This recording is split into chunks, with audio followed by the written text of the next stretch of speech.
Hey guys, this is Issues with Toddy One Skip. Good morning, good afternoon, good evening, whether we're eating breakfast, lunch, or dinner, having tea or coffee. I don't care because I can always eat. Guys, I just wanted to say thank you. There's well over 6,000 of you now, and I mean, that's in a matter of a day. So thank you, thank you, thank you so much. Guys, this is a serious topic. This is the case of the Treadmill trial about Corey Micciolo, a 6-year-old boy, almost 7 years old, we just have a movie of this video of this child on this treadmill just falling off and getting put back on by his dad and over again, and just how that was so unnecessary. And then how 2 weeks later, the boy is no longer with us. Now, there's so much going on when it comes to this, because there are people saying, well, the mother had the child and brought the child to the hospital.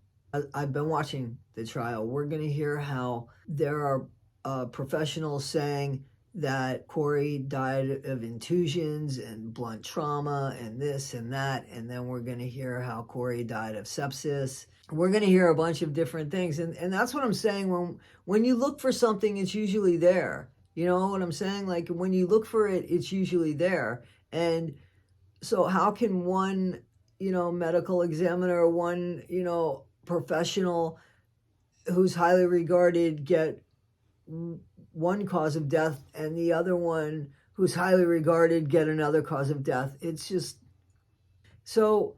But what I wanted to, more than anything, show you is a video that I found. And I don't know how many people are aware of this video because it doesn't have many views. And it is so important to understand the dynamic between the mother and son, and the fight that the mother has gone through, Breanna Micciolo, to try to protect her son, and how that failed. And I'm going to link it. That's from her interview, or her awareness video of Corey and what happened to him, her point of view and her story, as much as she's willing and able to say. And another woman, I don't have her story in here. I'm really, at this moment, just focusing on Breanna. The other woman's story seems to be horrific with her, not even a 2-year-old child. Guys, anyway, I wanted to introduce you. This is Justice for Our Boys. I'm going to go ahead and link the video below, and I'll also put up some images, as you'll see. But, I'm just going to bring up things a little bit along the way. But most importantly, I want you guys to get this from it. This woman had a drugs problem. We're not going to say that she didn't. She admits to it. She admits to having a drug problem. You don't deserve the unaliving of your child because you're struggling with that. You didn't put your son in harm's way because of that. That's not what happened here. What happened on that video that we clearly see, ABUSE, is with the dad and the dad alone. Now, I said when I started watching this, and I saw the grandfather, the dad's dad, on the stand saying that they were so looking forward to having a grandson, and this was their first grandson, and into sports and all of this. And I said, there was a red flag there. Bing, bing, bing, bing, bing, and bells that went off. I don't do bells very well, obviously. Ding, ding, ding, ding, ding. There we go. And I said, I think that there was pressure on this man to be a dad. And it seems like that might be the case. So I think that, again, when I say that, it's not to say, I told you so, haha. No, it's to say sometimes we just have to listen, and we can form opinions that might be true, at least enough to look into, and the mother, Breanna, said. So let's listen to this video, and it's heartbreaking. So just be prepared for that. Okay, guys?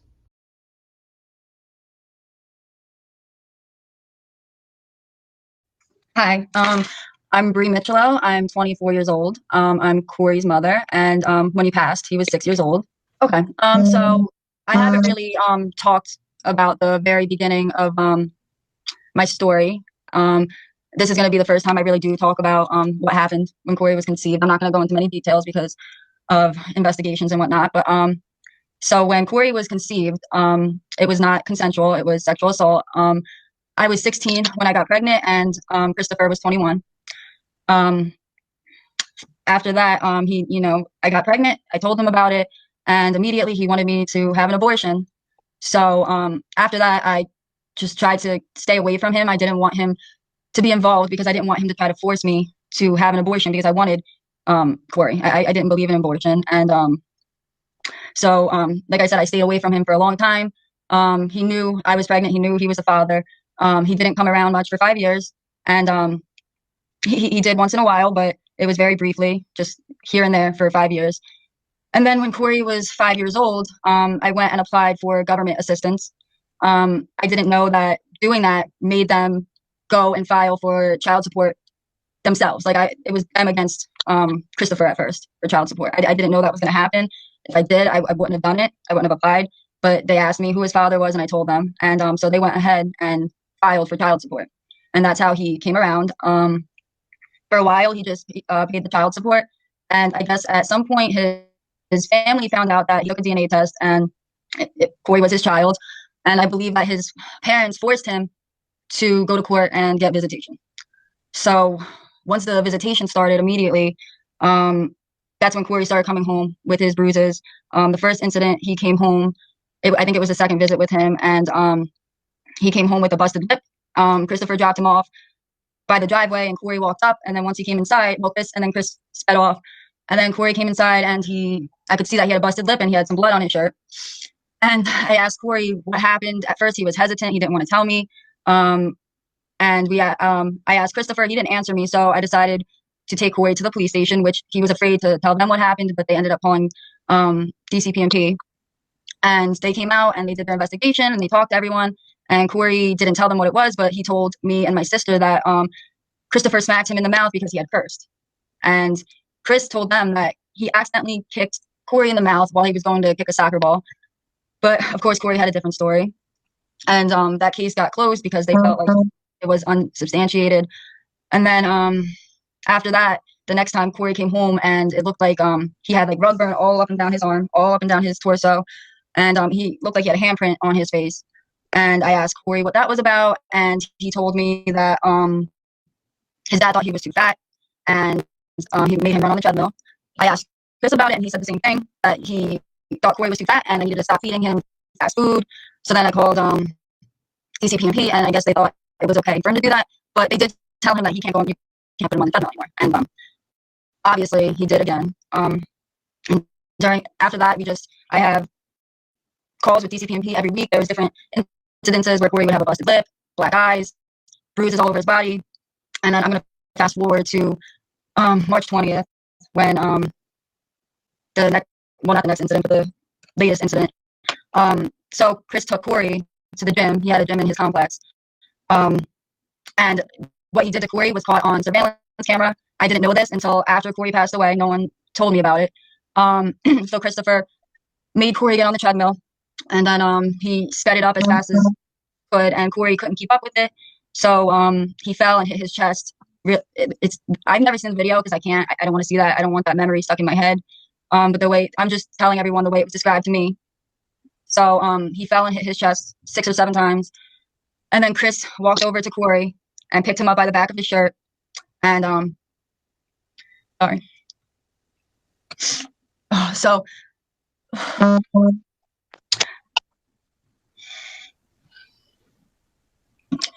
he picked him up by the back of his shirt and placed him back on the treadmill. And Corey's feet were dangling. And then he bit him on the top of the head. And I don't know the ending. I don't know exactly what happened at the end, but that's how it was described to me. After that happened, I think I said I didn't know about the video, but then when Corey came back home, he lifted his hair up and showed me this bump on his forehead. And I was like, oh my God, Corey, what is that from? And he told me that his dad made him run on the treadmill. And so I called DCPMP. I made a report. they went and I just checked their surveillance camera, but they didn't tell me that. But what they did tell me was to take him to his pediatrician for a child abuse exam, which I did. And at this exam, they went over his whole body and marked every bruise that he had, which it looked like he had got beaten with a bat. It was so bad. So while we were at the doctor's office, the doctor was asking Corey what happened, and he was very reluctant about it. And when she asked him the first time, he just said it was like from fall, but you could see his eyes were like darting around the room, and he didn't want to look at her, so we knew he was lying. Oh my god, my makeup. And so she asked him again, and I got upset, and he got upset, and he told her what he put him on the treadmill and that he was abusing him. So then the doctor told me to take him to the hospital for blood work and x-rays, and I did. And they took an x-ray because he had a really big bruise on his chest, and nothing was broken, thankfully. But they told me that the next day that me and Chris were to meet and go to the doctor. He was a child abuse expert, and the next day was Chris's day, so he was with him, and Chris was supposed to bring him, but he didn't end up doing that. And so I dropped Corey off at his house around 9 a.m. and Corey was healthy. He walked inside, and then everything. He didn't show up for the appointment at 12 p.m. and then he called me at 3:30, and he said, "I'm taking Corey to the hospital. He's been sleeping a lot. He's not eating. His legs hurt, and he's throwing up." But I don't think that was true. I don't think he was throwing up or anything. But he hung up. Well, he asked me for Corey's insurance card, hung up on me, and I'm sorry. And then he hung up on me. And then I texted him a few times saying, "What hospital are you at? I'm going to meet you there. I need to be with Corey." I called him a lot. He didn't answer me. And after, I would say about like 20, 30 minutes, I called the police and I told them what was going on. He had called me and said Corey was sick. He was taking him to the hospital, and now he's not answering me. So then the police went to his house and called him, and he wouldn't answer. And, all this is going on, and I'm freaking out, but I'm not thinking like it was that serious. I just thought he was sick and, throwing up maybe. And I guess he was fine earlier in the morning. And then I get a knock on my door, and it's the cops. And I just figured like, oh, they're here. They're going to tell me where Corey is. And yeah, that's when they told me that Corey passed away. So guys, what do you think? Like, first of all, big age difference, 5 years, especially back then, big age difference at that period of time in someone's life from 16 to 21. That's pretty big. Not so much when you're 26 to 31, but definitely from 16 to 21. So I said something about that and was wondering, yeah, how did that work out? So clearly she's saying that was unwanted. So she's also claiming, Breanna's also claiming that, Christopher knew about Corey. And she explains what, and I believe her. And I would think that she might have proof about that. So, when somebody is deemed a drug addict, he used to say that she was trashy. He didn't want to be seen with her. That Christopher said, Mr. Wonderful there, said he didn't want to be seen with Breanna because she was trashy. When somebody has a drug problem and they are behaving at their worst, that's one thing. But when somebody is struggling and you see them trying to get better, and you see them having periods of time of sobriety, don't keep bringing up the past and kicking it in their face. Like, don't do that. That's just out and out, like, so poor. It's taking somebody's weakness and using it as an ammunition to hurt them, when you should be picking people up, especially the other parent of your child. So Chris could call her whatever he wants. She is not the one that unalived their child. She is not the one that ABUSED'd their child. There is no evidence about that in regards to her. However, there is huge proof that he did. And on the contrary, she tried to get help for her son. She tried to protect him from his dad. And there was nothing that they did to help with that. The system failed her. And the system apparently failed the other woman too. Guys, we have to have a better system because the system actually failed Corey. And he was 6 years old. He had so much. He could have been anything in this world. We don't know what we missed out on his absence.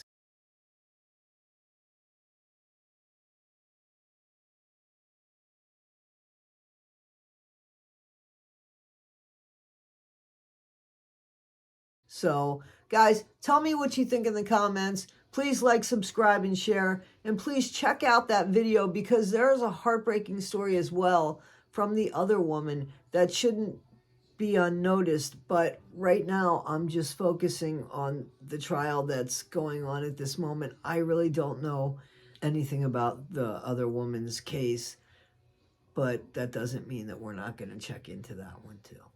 All right, guys, this is Issues with Toddy One Skip. Thank you so much. Sorry, this was so sad. Guys, be better today than you were yesterday. Not half as good as you'll be tomorrow. And always be kind.